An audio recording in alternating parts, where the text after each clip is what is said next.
it's 8:26. Let's get going. Oh my God, we have so much to talk about. So, oh, wait, let me just do introductions just really quickly, just in case anyone's watching for the first time. Welcome to Empowering Women Entrepreneurs. We are here with the ever lovely Aisha Hamilton, who is the owner at Hamilton Law, and she focuses her practice on employment law and is a champion of employees. I'm Elisa McCabe. I'm the owner at First Steps Financial, and we help small businesses by simplifying processes, organizing financials, and gaining insight utilizing technology and strategies. I had to read it that time. Disclaimers: all information and content on this webinar is for general purposes only, and today especially, it's purely our opinion. We got a lot to say today. So we are talking about, and I think everybody is talking about, the election. And we're also talking about stress for the holidays. And so I feel like this is like great, the perfect freaking storm. We have the holidays and a hugely controversial election. Yeah. And who knows when we're going to get an end in sight to this. Yeah. So let me tell you a funny story, right? So as I'm waking up this morning and I'm thinking a little bit about what we're going to talk about today, I was like, oh my God, thank God for COVID. That was my initial reaction, because without COVID, we would be spending the holidays with my in-laws in Ohio, who are all Trump supporters. Yeah. And I just don't have it in me. I really don't. And so, and they don't drink. Oh. So perhaps that's a good thing or a bad thing, but either way, I was like, oh, thank God for COVID. Yes, we're clearly not going anywhere. Yes. No, I hear you. I mean, we actually, my family, we have both. We have Trump stumpers and we have riding for Biden fans. So it's like, you have a wedding next week. Yes. So what are you going to do? How are you going to handle that? I don't know. I have no say. I'm the mother of the groom. I'm an accessory, which I'm okay with. Right. By the way, somebody sent me a cup that says mother of the groom. Oh, I don't know who it is though. There's no card. There was nothing. So I have no idea who sent it. I put it on Facebook. I got no claimers on it either. That's really sweet. I have to hunt some. I have to keep asking people. Yes. So I'm not really sure how we're going to handle it. Thankfully, again, thankfully for COVID, there's going to be a lot of social distancing involved, and it's going to be a lot less togetherness. You know what I mean? And I think when you're together a bit and people start drinking, then they talk about, how they really feel. Right. Well, it was funny. I was relating to your story. I heard about somebody else's wedding that took place recently. And, any wedding, I think, that's happening in the October, November, December timeframe is going to have to, or any social gathering is going to have to really think about the appropriateness of political discussions, right? And you have to be extremely careful. But this family decided that they were going to do little American flag pins to just give to everybody as they arrived, right? And the sentiment behind it was, for today, we're going to put everything aside and we're just Americans, yep. Right? And at the end of the day, this is just a little symbol of unity, right? I don't know if that if it works to really keep someone who's intent on talking about politics to stop it. But I think you have to recognize that for that day, for that moment, yep, it's not appropriate. And I love that, because that does unify everybody. And I think it's something that we do forget about, and maybe to take the stress out of it, it's nice to know that let's unify and we are all Americans. Right. Oh, I love that. RSVP with chicken face, Trump or Biden. Oh my God, that would have been fabulous. Yeah. A little decision tree. If you checked Trump, don't come. Just send your check. Oh my God, that's so funny. I think the problem that I feel with a lot of this is everybody's like how can people vote for Trump? What is up with these people? And the only thing I can think of is that they are a group of people that doesn't feel like they're being heard. And I think that no matter what side you fall on, we need to start listening to each other. And I think that will help with our stress levels. I think if we stop, there's a doctor, gosh, and her name escapes me right now, but she is Medicine and Balance in Pennsylvania. She is a really fabulous holistic practitioner. She's a traditionally trained doctor, but she put out a really good thing on Facebook saying, meet fear and anger with compassion. Mm. And that is what is going to alleviate stress. It is not your job to change their mind. And she said she is a doctor. She was at the food store and she actually approached somebody and said, hey, you really need to have a mask on. The guy went ballistic. And she said, it wasn't worth it. It wasn't worth it. I didn't change his mind. Right. The police got called because he got so violent. She said, it didn't change anything. She goes, and we really have to think about, in this current environment, is it appropriate? Even if we're right, 100% right, is it appropriate? We need to start listening. Like, why wasn't that guy wearing a mask? I don't know. So if you had talked to me yesterday, Uh-oh. I would have said to you, and I'm not sure I don't disagree with this today either, but I'm done taking the high road. I'm sort of over it, because where's it gotten me, right? And so when I hear about sort of addressing people with compassion, and I'm sort of like, well, did you have that same compassion for me, right? And I'm particularly sensitive to the issue because of the color of my skin.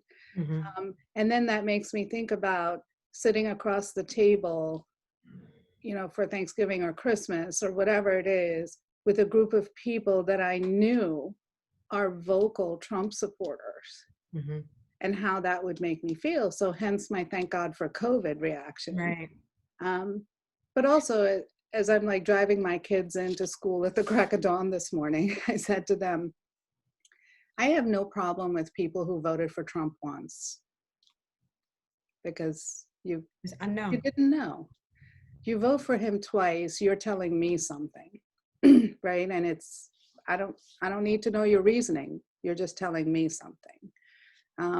And I think a lot of, Jason and I did a webinar yesterday, and a lot of what I think what was going to help me get through the day and help me get through the next few months and the next few years, regardless of what happens, is realizing that politics has no place in my business.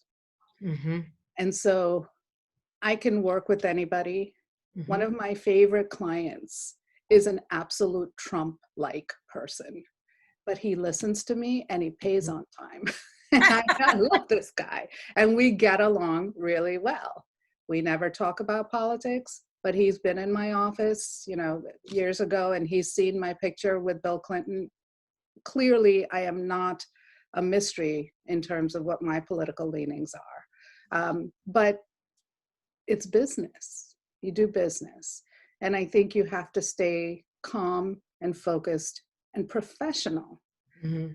And in my view right now, talking about politics, talking about sex, and talking about religion And has money, no place in yeah. profession, right? No, I agree. I agree with that 100%. It isn't appropriate. But I am going to differ with you on, that certain things are business, because I don't know, if I had to work with somebody who, I don't care if they paid on time, if they were obnoxious, I'm not working with them. Right. I'm so, and I have had some incredible clients that I adore. And there's other ones that I don't care how much money they had. It was good that they went. So let me ask you a question. We sort of switch gears a little bit. I know. So you're noticing we are feeling the stress, right? Have you sort of noticed stress amongst your employees, and how do we even begin to address that, right? So there's the whole nobody talks about politics in the workplace rule, Right. right? Don't bring it here. So how do you address that if you're not talking about it? Right. Again, we have frequent check-ins with everybody, and Michelle is my accounting manager, and she meets with everybody on the team at least once a week or every other week. And I think, just having that conversation, even if it's not about politics, but just checking in, I think you could still check in with people. Yeah, Beth adds that they're having a picnic lunch on Monday. I love that. Yes. I love that, right? So recentering all of you together. Mm-hmm. It's sort of, hey, we're going to break bread together. It's going to be good. Yep. And I think that just having that contact with people on the team, I think makes a huge difference, because you're telling them that you care about them. Right. Are you talking about rational? Is that just a different, what is that? I can't read that far. I don't have my glasses on. Can you read that, Aisha? Yeah. So Jason says the line for him is, are you talking about rational philosophy that's just different than mine? Well, great. We can talk about it, right? Or are you lying or letting the ends justify the means, in which case there's no discussion to have?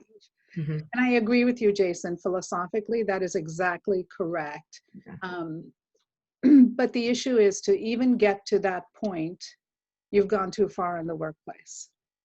And Sure. that's the fear, right? Is once you even start the water cooler discussion that begs the analysis of, is this person relying on fake news, or are they relying on whatever the conversation is? It's a slippery slope to hell after that. Yeah.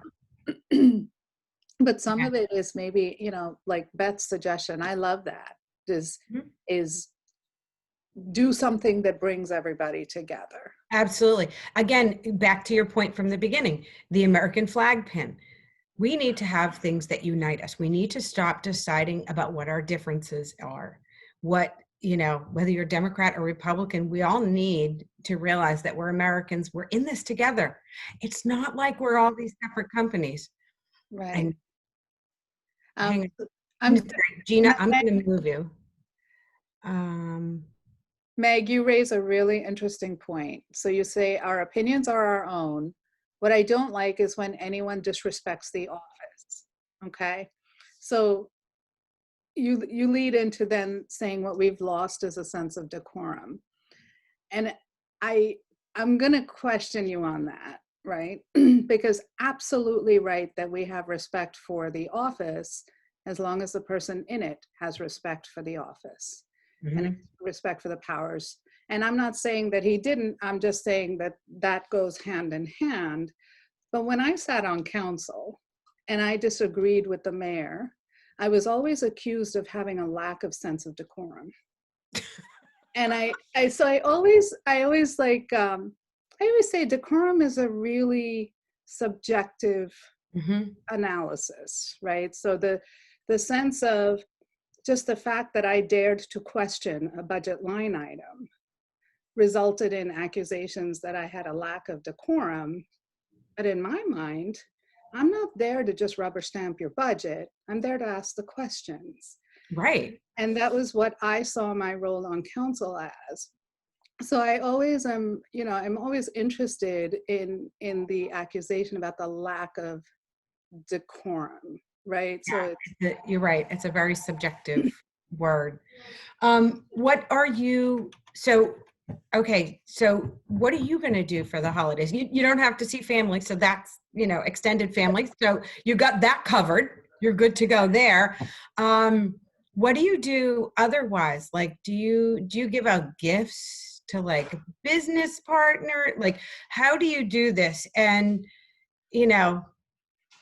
how are you going to go forth with this? yeah, and so I think in light of the fact that 2020 has, I think, brought unprecedented levels of nuttiness to our lives. Yeah. I think everybody gets a lot of joy out of opening a gift, right? So I will be doing gifts to referral partners, to friends, to attorneys that I like to work with, to valued clients. And a friend of mine said, rather than sending like one gift to everybody, think about, make your list of who you're sending to, and then think about what they would really like, what fits them, what Yeah. fits their personality. And I thought, I'm going to do that. And I'm actually going to start doing that now. Right. And I started a couple weeks ago, so that it doesn't have to be a whole, oh my God, I have to get it done. And so everybody gets a bottle of wine and that's it. Yeah. Yeah. Um, and I also decided that it doesn't have to be a holiday gift. It can arrive in Right. January as a sort of like kick off the year. Put a smile on someone's face. Let's get going with this. But I That's what think we that, do. yeah, We actually send all of our stuff in January. right. And I like that idea. Um, so the donation to the nonprofit in honor of a client, Lisa asked that. I think that's a really interesting question. My reaction to that is, I can't wait to hear this. I do a lot. I donate, right? Just from my practice and from us personally. But I think if the objective of my gift is to spark joy in a person, I will tell you that when I've gotten a gift, that says a donation was made to save the seals or whatever, it doesn't spark the level of joy that it sparks when I get, like, even if it's a little, someone sent me a little box. It had a coffee mug and a stress ball in it.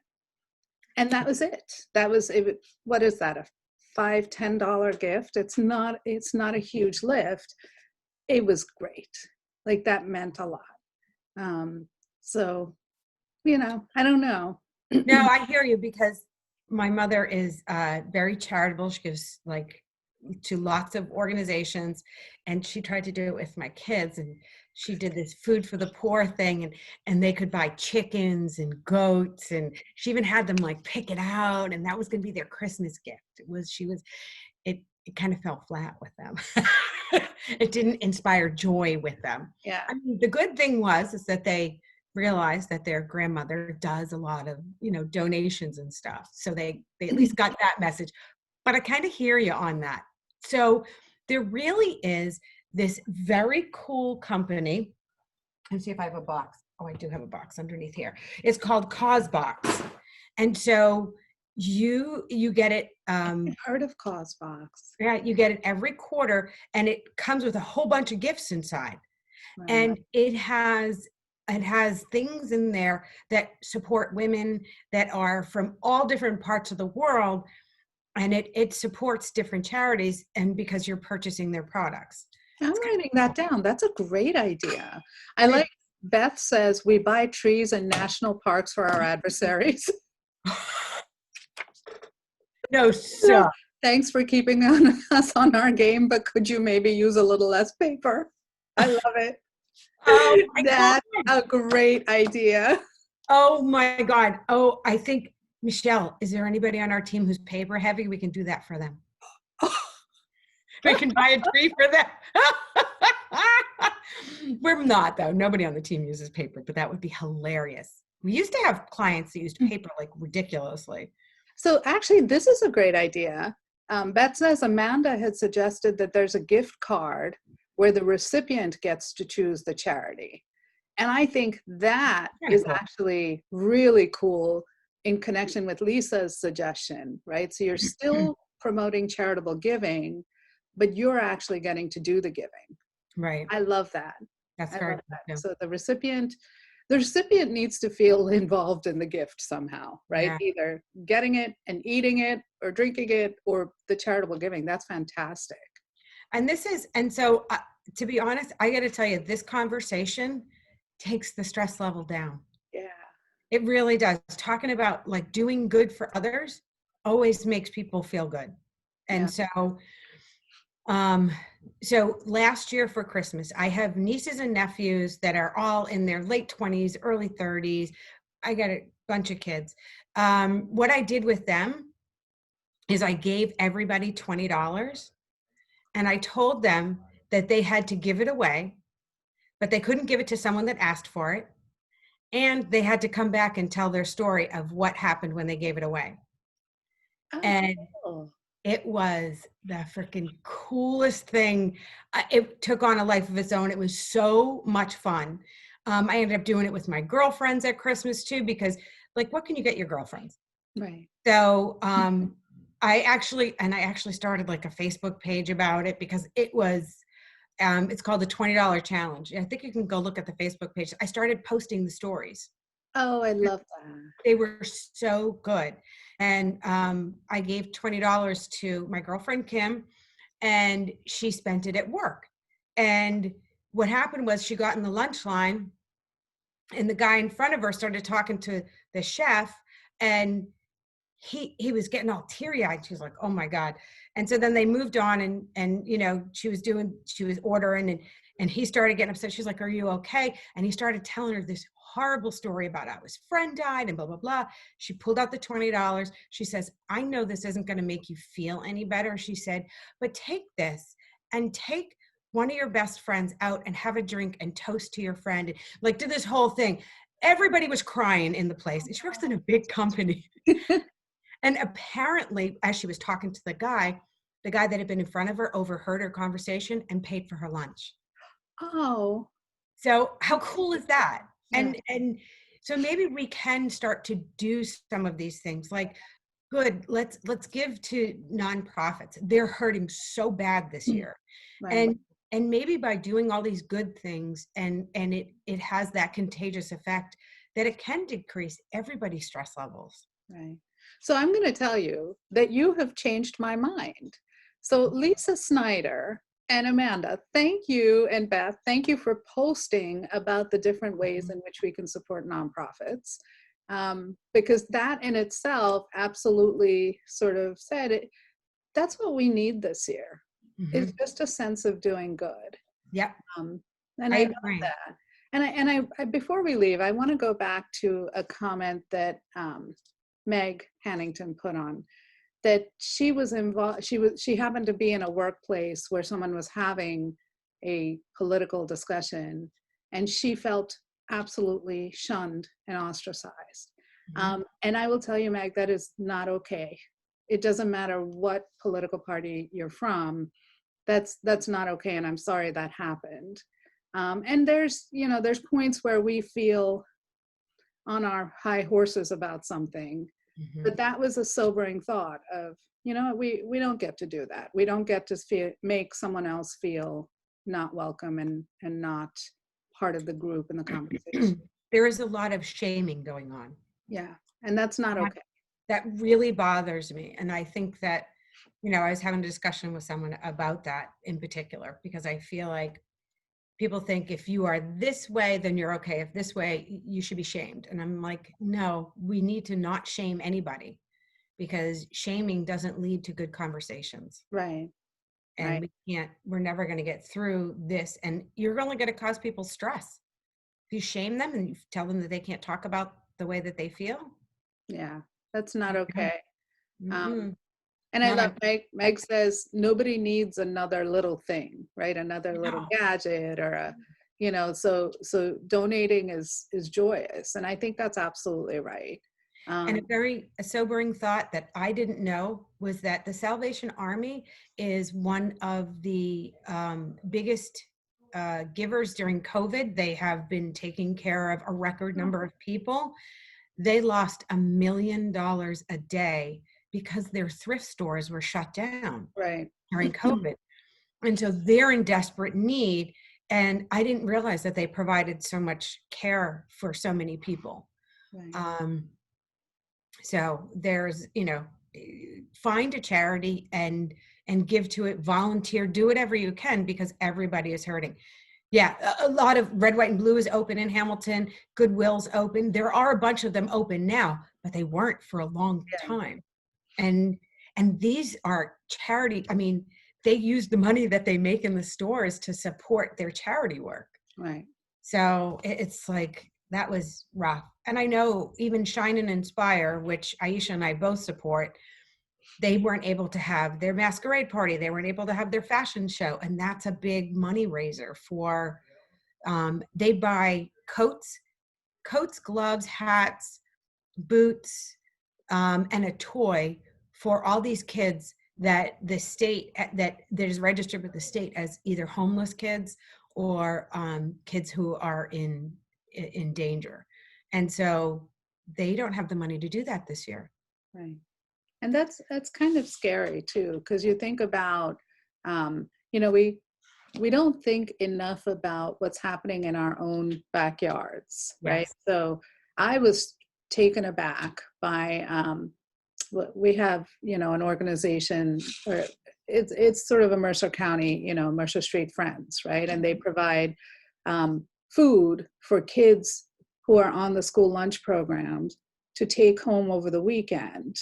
And it's because, and it's called, the program underneath it is called Send Hunger Packing. And you don't realize that almost 10% of the kids in the West Windsor Plainsboro School District are in those food subsidy programs. And a lot of those kids, when they go home over the weekend, because they are not getting school lunches and school breakfasts, don't really have a source of food. Now, you don't think about that in the West Windsor Plainsboro suburbs, right? You just don't think about that. So that's something to think about is, it doesn't have to be something that's far from home. You can donate, for something that's going to impact maybe a neighbor, maybe, your kid's friend at school. And it's all done very anonymously. So these kids are, it's kind of cute the way they do this Send Hunger Packing thing. They have a little backpack that they put the food in. And so the kid is just going home with a backpack. It's not like a brown bag of food. It's not. It's not embarrassing. It's not the bag of shame, Exactly. like, oh, Johnny's got the bag of shame. Guess he's got no food. Exactly. I love that. I love that they're sensitive to it, because there is nothing more embarrassing than being poor and thinking everybody else has money and you don't. Right. And I think that's, it always hits me hard when you're thinking about kids, right? Because none of this is their fault. And they don't really have a way of saying, okay, fine, I'll just get in the car, and you can't do that, right? No, I'll go get a job so I can have more food. Yeah, no, that doesn't work for them. Wow, what a crazy discussion. We were all over the place. We did talk about election stress, holidays, and nonprofits. I think we did good. I think we covered everything. Exactly. But thank you to everybody for the suggestions on different ways in which nonprofit giving works, right? Beth said, I so needed that. I did too. I needed to just refocus on something good. Yep. And I think I was having a hard time doing it myself. So I needed this chat today. No matter what happens over the next 24 hours, we're going to start thinking about what charitable organizations we're going to give to, and how can we make our local area better, and remember that we are all connected. Right. And regardless of what happens, we're all Americans, and we're all sharing this land together. And so we're business women. We're business women. Woo! Next time, we're going to talk about, where do you find your best learning opportunities? And are they webinars, books, blogs, podcasts, online conferences, peers? And how often do you engage in learning? Like, is this something you seek out, or do you only do it when you go to a conference? So looking forward to talking to you again next week. And I will be looking forward to seeing you guys again. It was great seeing everybody. Bye, everyone.